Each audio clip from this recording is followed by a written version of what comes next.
有朋友说不能因为馒头把晚餐给落下了，那就来吧。今天的晚餐其实参考意义并不大，我是有这种白色的茄子，大家吃过没有？我今天看到了就买了3个，试一下味道啊，切成块上锅蒸熟。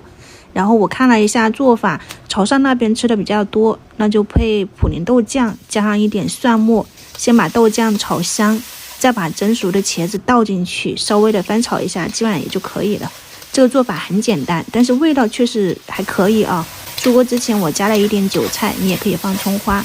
白色茄子和紫菜茄子都是一个茄子味，加了豆酱焖出来味道还可以的，不用加盐了啊。它本身豆酱就够咸的了。这个是我们上一次自己腌的鸡柳，搭配了蔬菜粒，解冻以后直接入锅给它炒熟就可以了。腌制方法你可能要往前面翻好几期了，应该是拆鸡的那一期，撒上一点芝麻点缀。